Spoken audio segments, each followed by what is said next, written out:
As I lay near my parents' bed with my phone in hand, ready to record, I could feel my heart pounding against my chest. This was an invasion of privacy, and my hands trembled at the thought of what I might hear that night. But what I heard was even more traumatizing than the sounds I thought I was going to hear. Hi, my name is Grace. Before I unfold my story, please like the video and subscribe to our channel. Hit that notification bell too so you know when new content is available. If you do, you will live a long and prosperous life. Hey, why don't we play a game of truth and dare? Camille asked, and she busted open a pack of potato chips. My parents, Dad Wade and stepmother Josie, had long been in bed, and my friends and I were having our sleepover before exams began. Sheets, blankets, pillows, stuffed animals, and snacks filled the TV room floor that night. Michelle, Alexis, Jodi, Katy, and Samantha nodded and agreed that it was a great idea. We did the usual things in our truth or dare, such as make embarrassing videos, spill our deepest, darkest secrets. We even kissed each other, but those were all simple compared to the hell that was infringed upon me when I decided to choose dare. Samantha looked at me shyly and said, "Grace, I dare you to spend the night under your parents' bed. You must not just record everything, but also send it to your best friends so that we know that you completed the task." Ew, I said in horror. You can't be serious about that dare. I'm not doing that. You need to change it. Do you all remember when Grace dared me to go into the boys' bathroom and stay there the entire lunch period? Grace, you were doing this dare. Jodi laughed. But guys, these are my parents. Do you know what could happen if I got caught? Just get caught? Alexis shrugged as she popped a potato chip into her mouth. I was hesitant because I didn't even want to think about what happened in my parents' room at night. After much coaxing, I exclaimed, "Fine, I'll be a good sport and do my dare." They all cheered, and we decided to watch a few movies before going to sleep. "Dad, I'm heading to the shower if anyone needs me," I yelled. "Okay, Gracie," he replied. I went into the bathroom and I turned the shower on. I peeked out the bathroom door before coming out. I came out of the bathroom and quickly locked the door with the key. I quickly headed to my parents' room with the phone to complete my dare. I had just slipped under the bed when I heard my parents enter the room. I folded my lips in to ensure no sound could escape my mouth. "What's going on, Wade? You've been on edge the whole afternoon," Josie said. I watched as my father paced the bedroom floor. "Zara wants to come see me." "Zara? Zara as in your ex-wife, Zara?" Josie asked. "Yes, that Zara. She said that she may have found something that may be a lead to her daughter that went missing," my dad said. "So why is that a problem?" Josie asked in a confused voice. There was a few minutes of silence while my dad paced the room, then he stopped abruptly. "There is something that I need to tell you. I don't want you to think any differently of me, and I don't want you to leave me," he pleaded. I lay quietly in the shadows under the bed, wondering what the secret was that my father was about to disclose to Josie. Nothing in the world could have prepared me for what my father said next. "The courts did not give me custody of Grace. I kidnapped her," my dad said. "You did what?" Josie asked, horrified. Baby, shh, please. I don't want Grace to hear." "You need to start explaining, and quickly, Wade." My father went on to tell my stepmother that he kidnapped me when I was 5 from my mother's house. They were in a custody battle, and when I went missing, nobody questioned him, since he showed up to court and went through the motions of being a distraught father. He actually paid a friend of his to hold me for a few months until everything died down. My hair was dyed, cut low, and wore boy clothes so that I wouldn't resemble any of the missing person pictures that were posted. I placed my hand over my mouth to stop the sounds that were trying to escape. Josie didn't say anything for a while, and then she asked, "What are you going to do? You know she can't come here, or she'll see pictures of Grace and put 2 and 2 together." I couldn't believe my ears. Instead of calling the police, she was asking him what he was going to do. My dad was never big on technology, so I wasn't on any of the popular social media apps, and now I knew why my father raised me that way. Every time I asked my father about my mother, he told me that she was crazy and spent her days in asylums.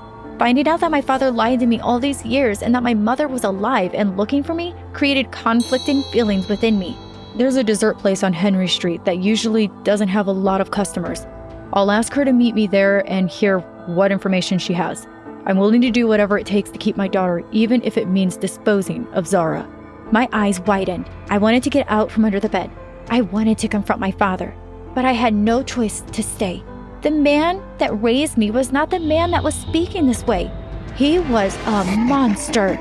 Josie didn't say anything. She suggested that they watch a movie downstairs to keep my father's mind off things. As soon as my parents left the bedroom, I quickly came from under the bed and ran to my bedroom. It wasn't until my dad knocked on the door and entered that I remember the shower was on.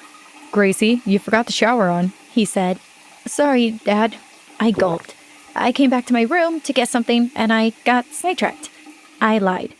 Later at dinner, I kept quiet, mulling in my own thoughts. If my father and stepmother realized that I was acting strange during dinner, they didn't say anything.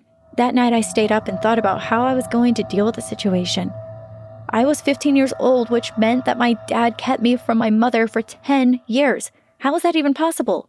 The next day, my friends asked me about the recordings, and I told them I couldn't give it to them. They teased me about wimping out, but when they realized how upset I was, they realized that something was wrong. They asked me to share what was happening with them, but I couldn't.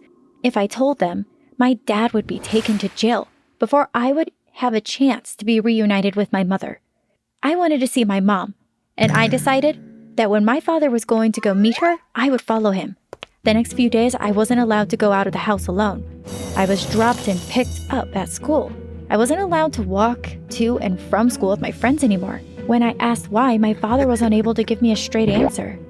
When my father finally set a time to meet my mother, I was relieved, but also afraid for her.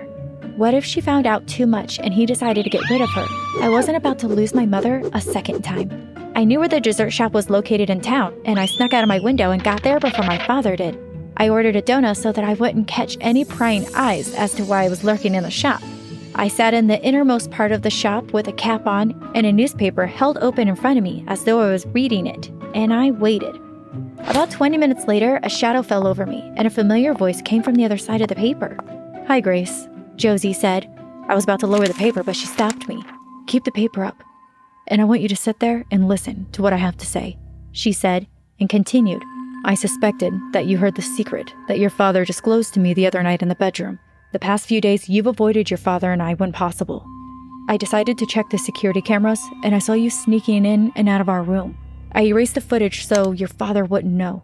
I admire your spunk for wanting to come down here and meet your mother, and probably save her from whatever demise your father has for her. But what you are doing is dangerous, and you should not be here." "It's my mom," I said. "Because of him, she missed out on 10 years of my life." "Grace, I need you to trust me. I need you to get up and go behind the counter, now," Josie said, her voice slightly raised. Josie had never spoken to me that way before, and I felt obligated to trust her. I wondered if this time I bit into more than I could chew. I was a bit worried as to what Josie had planned for my dad and my mom. She spoke softly to the employee behind the counter, and they opened the side hatch and allowed me to enter. I watched as Josie took my spot and sat as though she was reading the newspaper. The employee urged me to go to the back room, but I decided to hide behind the counter. I peeked over the countertop and watched as my father and mother walked into the shop, laughing and chatting with each other. They sat by one of the round tables and leaned in closely to each other as they spoke. I looked over at Josie, who held her position. Suddenly, officers in all black, complete with masks, entered the front and back of the building and surrounded the table that my father and my mother sat by. I looked on as not one, but both my parents were handcuffed and escorted outside despite their protest. I was quite confused. After my mom and dad were escorted outside, I watched as one of the officers shook Josie's hand before he exited the building. I ran out from behind the counter and snatched the newspapers from her hand and flung it on the ground. "How dare you!" I screamed at her. "What did you do? What did my mother ever do to you? I wanted to meet my mother." Josie looked at me, unmoved by my behavior. "If you give me a chance, I would love to explain everything to you," she said, pointing at the chair opposite of her. I reluctantly sat down and glared at Josie. "I went into labor almost 16 years ago. Things started off great, and then about 2 hours in, things became complicated. I had to be rushed to surgery for a C-section." I watched as Josie's eyes filled with tears, but she continued. "My baby was so cute and had the cutest heart-shaped birthmark on her butt." Josie giggled as she wiped away her tears. "The antibiotics that I was given weren't agreeing with me, and the nurses began to take care of my baby. One such nurse was Mackenzie Bell, or you may know her as Zara Hope." My head tilted to the side, and I watched Josie, puzzled. "One night, while at the hospital, Mackenzie told me that my baby girl was having trouble breathing, so she took her away. Later on, they said that my baby had passed away. Mackenzie also mysteriously disappeared. That same day, I knew something wasn't right. I knew my baby was still alive somewhere. She looked at me and smiled. That baby was you. My mouth opened, but no words came out. My brain was on overdrive. I couldn't believe it. Neither parents were actually my parents. I never stopped looking for you.